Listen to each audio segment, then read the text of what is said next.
Vilnius Goldsmiths Guild.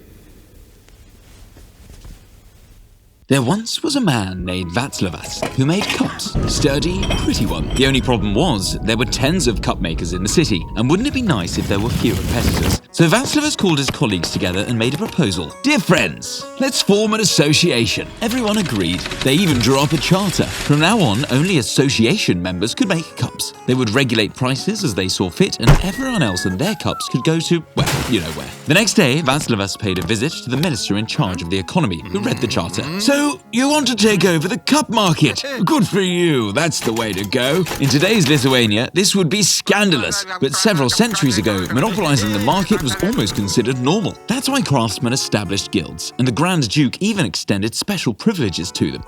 Guilds were like secret societies which only the chosen few could join. The first such professional association in Vilnius was set up by goldsmiths. They were the elite of all craftsmen, artisans working with gold, silver, and gemstones. Their clients were the country's richest and most powerful people, starting with the Grand Duke himself. Goldsmiths supplied palaces and estates with all sorts of treasures and tableware.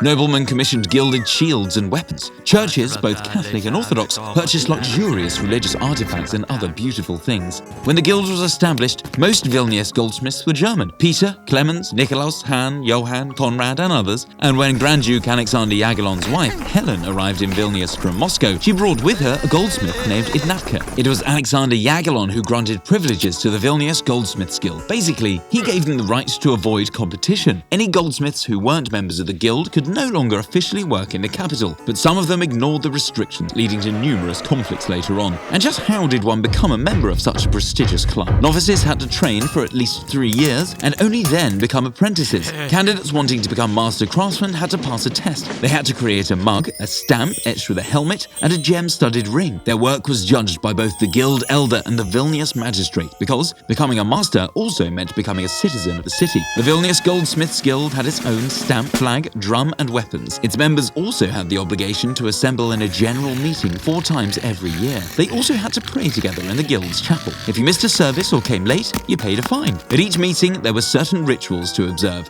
The guild's chest would be ceremoniously open, from which the guild's charter and royal privileges would be carefully taken out and read aloud. Following the example of monks, guild members would refer to one another as brothers, but they lived in luxury and were often appointed to the highest positions in the city. It's doubtful whether they ever sincerely asked each other, "How are you doing, my brother?" They knew, after all, that under their legal monopoly, they were all just fine.